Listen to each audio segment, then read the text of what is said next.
Ang dali. Bahala ka dyan, Dave. Dali. Para hindi sayang ang time.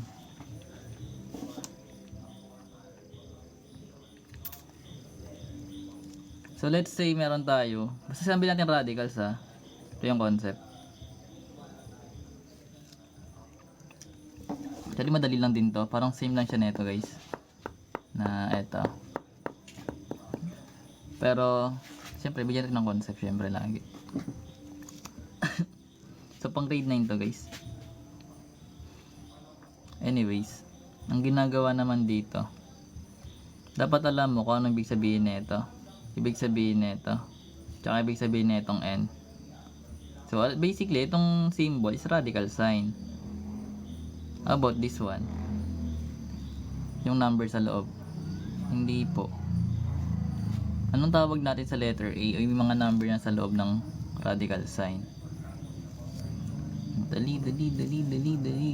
Sagot ka agad. Yun, very good. That is radicand. How about yung letter N natin? Radicand po yan. How about yung letter N? Anong tawag natin doon?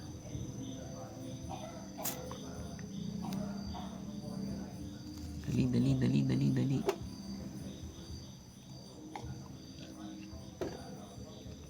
That's the index. Ibig sabihin guys, remember, kapag wala ka nakikitang index, like kunyari square root of 2, anong index mo doon? Ano yung nakalagay dito?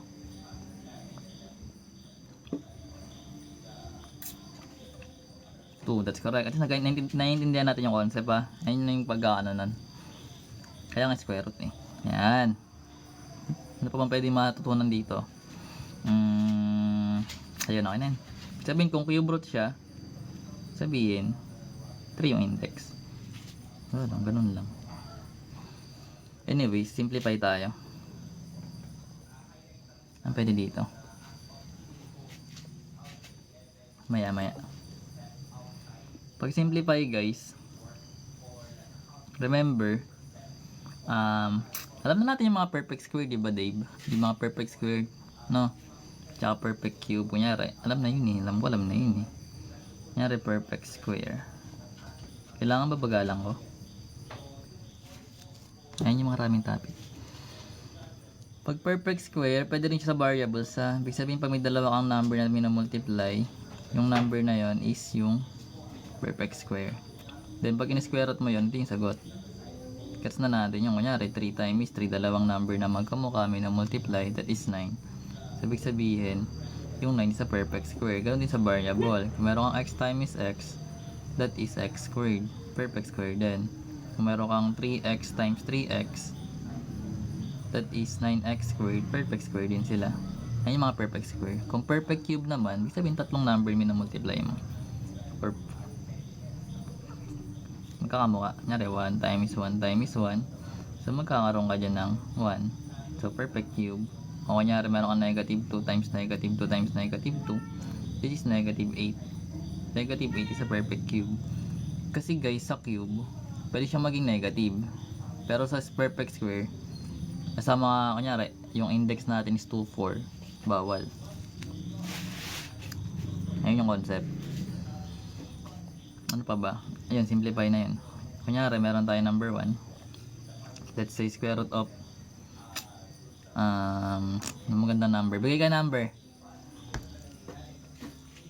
Proof neto.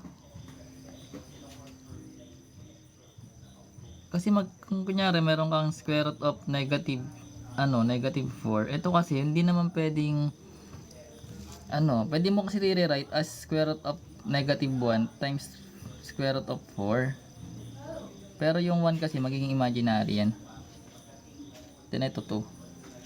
2i. Up.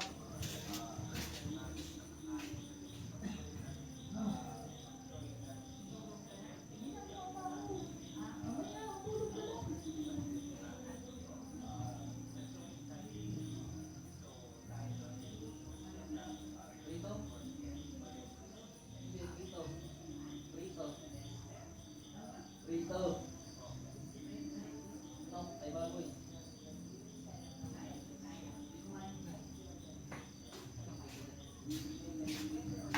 Wait lang guys. Anong numbers? Ay Sir AJ, thank you guys. Square root of 69 daw sabi. Anong sagot dyan? Wait lang guys, commercial break.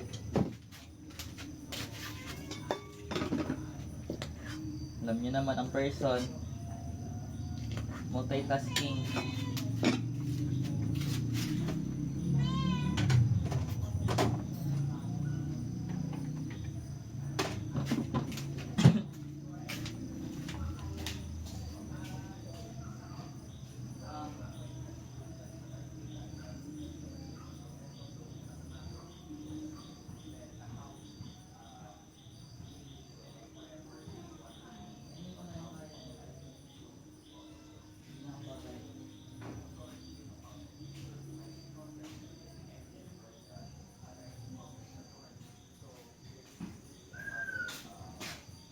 Wait lang, at ako'y inuutusan.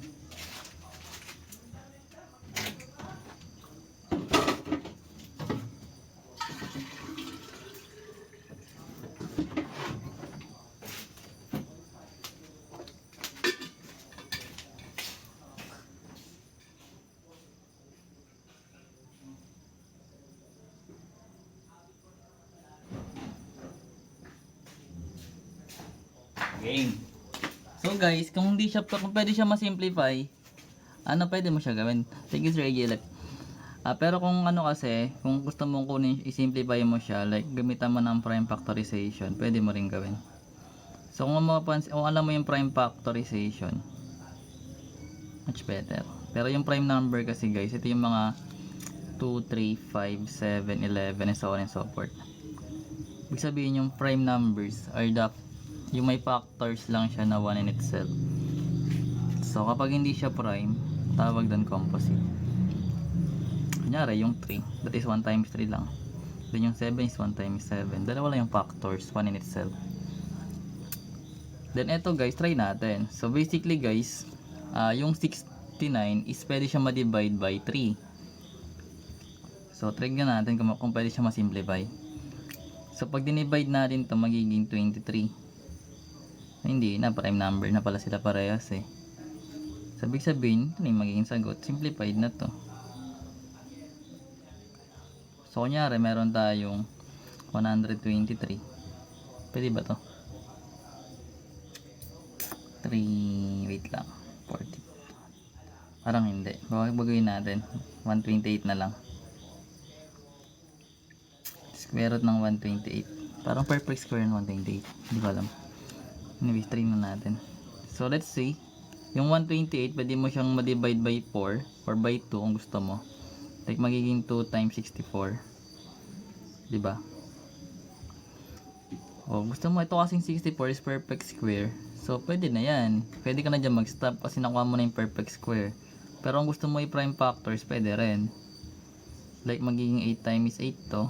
Then magiging 2 times 4. 2 times 4. Ay, ito magiging 2 times 2.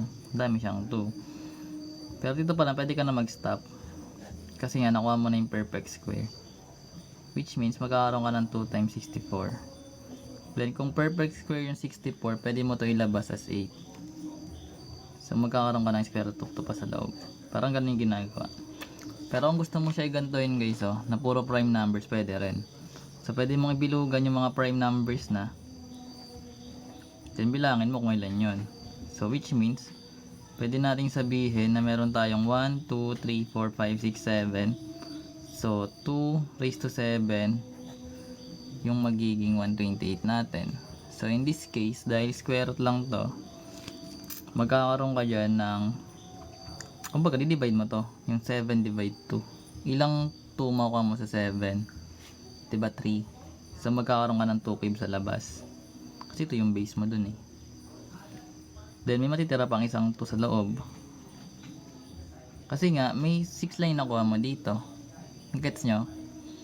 Then pag sinimplify mo to, magiging 8. Ganun siya.